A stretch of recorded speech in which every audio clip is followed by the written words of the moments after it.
Whoa, whoa, whoa, whoa, whoa, whoa, whoa.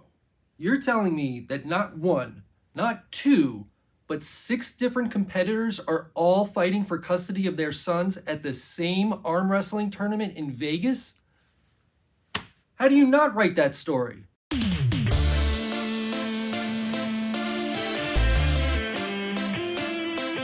year was 1986. At the time, I was working as a field reporter for ABC's Wide World of Sports, and they sent me to cover the International Arm Wrestling Championships, a double elimination tournament of the wildest, most feral truck drivers from around the world. I began the day doing interviews of the competitors in front of one of the prizes, a Volvo sleeper truck, but to be honest, I don't even know why we're bothering covering it. Everyone knew who was going to win, 5-time champion Bull Hurley. The guy was 7 feet tall, 350 pounds of muscle out of Jacksonville, Florida, who had never been beaten in any arm wrestling competition ever. It was practically a foregone conclusion that Bull was going to win a 6th title. The man does only 3 things: drive truck, break arms, and arm wrestle. It was literally his motto. But that's when I met the man that changed everything, Lincoln Hawk. Everyone at that competition was a wild-eyed crazy man, but you could tell just by looking at Lincoln Hawk that this was a guy who'd really seen some shit. He almost didn't care about the competition or the title or the prize money.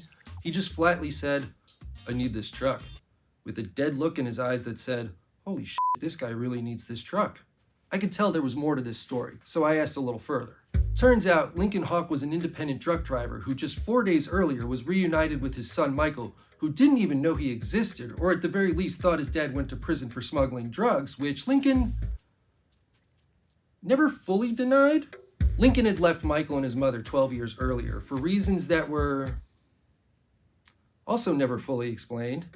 But Lincoln lived his life by the philosophy that nobody was going to meet him halfway, and he had to go it alone, which is insane considering Kenny Loggins' Meet Me Halfway was number 11 on the charts. It was all over the radio. You couldn't escape that song that summer.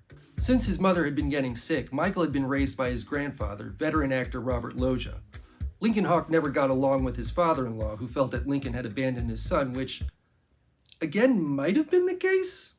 But Michael's mother could feel the specter of death looming over her, so she insisted that Lincoln drive Michael from his military boarding school in Colorado back home to Los Angeles. Lincoln and Michael spent 2 days on the open road, hauling a load of brute cologne. Good God, that man smelled like a Jersey Shore nightclub. And they were doing classic trucker stuff, letting children drive, letting children run into oncoming traffic, letting children get kidnapped from truck stops, and then just assuming the kidnappers are Robert Loggia's goons and not something much worse, and just letting them go. Working out while driving a big rig one-handed, forcing children to compete for money against older and much stronger children, sleeping upright in a truck, Jane Fonda's workout videos, a distinct lack of CB radio, but a truly staggering amount of arm wrestling. And it was during this time that Michael developed a newfound respect for his father, who really wanted Michael to join the family business of being an arm wrestling truck driver. But Michael would handle the books because he's real smart with numbers and stuff. But maybe if they hadn't done all that dicking around for 2 days, maybe they could have gotten to Los Angeles quicker for Michael to be able to say goodbye to his mother, who passed away shortly before their arrival. At the funeral, Lincoln showed up wearing his finest clip-on necktie, the same one he had worn to pick up Michael 3 days earlier. But Lincoln was so overcome with emotion that he abandoned Michael again right then and there. But later that night, he realized he wanted Michael to live with him, in his truck, sleeping upright for the rest of their lives. But Robert Loggia rightfully thought this was a terrible idea. So, in response, Lincoln drove his truck through Robert Loggia's mansion. I mean, your son could have been behind that door that you just crashed through, Link, but okay. And so Lincoln faced the ultimate decision: give up custody of your son, or go to prison and also not have custody of your son. Even Michael was like, "It's probably best if I stay with Grandpa," which, yeah, kid, your grandpa is Robert Loggia. You're gonna have a good time. So Lincoln signed the papers, was released from jail, and made his way to Las Vegas. He pawned his truck for $7,000, walked over to the Hilton, and bet it all on himself with 20-1 odds. I would have given him 100-1 odds. Bull Hurley was going to win. We began the weigh-in of the competitors, and it was then that I met another competitor, also battling for custody of his son. Gonna fight a little arm wrestling. Ugh. Popeye the Sailor wasn't a trucker, but he did work in the shipping industry. And Popeye's son Sweet Pea had also been taken by an older man, Popeye's own father, Pappy Poopdeck, who thought Sweet Pea wasn't getting enough spinach. But I gotta be honest, that's all that kid ate, and he had the diapers to prove it. I got a bug, I'm a little peppy, and he took my little sweepy, and I'm gonna do a little arm wrestling. Incredibly, one of the other competitors, Bluto, had previously kidnapped Popeye's wife, Olive Oil.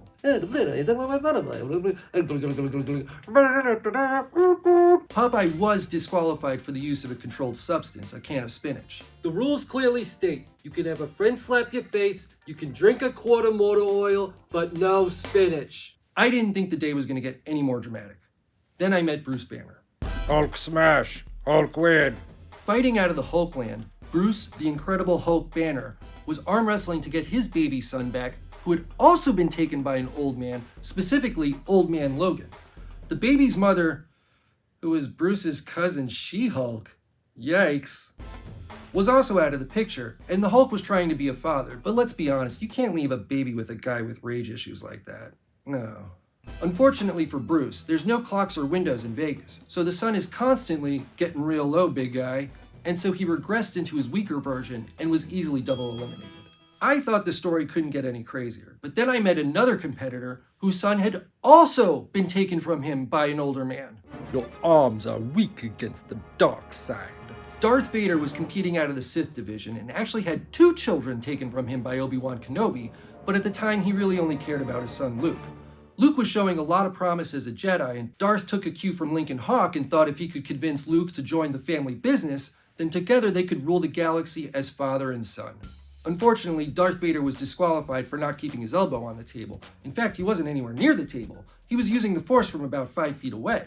Now, you gotta have your elbow on the table, your shoulders square, and it's a double elimination tournament. Those are the rules. I thought, Jesus Christ, all these truckers and all these guys trying to get their sons back? I was not ready for the next competitor to literally be a truck trying to get his son back. With the Allspark, no one shall stand in my way. Optimus Prime, out of the Autobot division, was arm wrestling for the custody of his son, Hot Rod, who had been taken by a metaphor of an overcompensating old man, the giant pistol Megatron. Now, Hot Rod was technically not Optimus Prime's son, but Hot Rod would eventually grow up to become Rodimus Prime, who is Optimus Prime's son. I don't know how trucks make babies, but let's just say Optimus Prime was getting a little handsy with that Volvo. Optimus Prime was also disqualified for using an illegal substance, the Allspark in his chest. Yeah, no Allsparks either. At that point, I thought, good God, 5 dads each fighting for custody of their sons from some older man at the same arm wrestling tournament? Then I met Mystique. I bought my son back, Charles. Mystique had lost custody of her son Nightcrawler many years ago and was trying to reconnect with him, but Professor X was like, no, he's an X-Men now at my boarding school. Also, you owe me 7 years past tuition. And although Mystique was a woman, she was actually Nightcrawler's father. Look, I'm not going to draw you a picture. Mystique could have competed in the women's division, but the top prize there was only $50,000, and she was like, fuck that noise. So she decided to enter the men's tournament and transform herself into the unstoppable Juggernaut. And if you don't like that, that's your problem, buddy. I don't know what to tell you. At this point, Lincoln Hawks had made it to the semifinals. Wait, is it Hawks or is it Hawk? I could have sworn it said Hawk on his truck. It's Hawks? Okay. Lincoln Hawks was facing a very tough opponent, former 3-time champion John Grizzly. John was literally a feral man they found in the woods of Pennsylvania, and they just put a hilarious FUBAR tank top on him and said, go arm wrestle these truckers. John drank a quart of motor oil, Again, not illegal. and handily defeated Lincoln Hawk. Oh, it is Hawk? Okay. But remember that this was a double elimination tournament, and you needed to lose twice to be eliminated, so Lincoln still had a chance.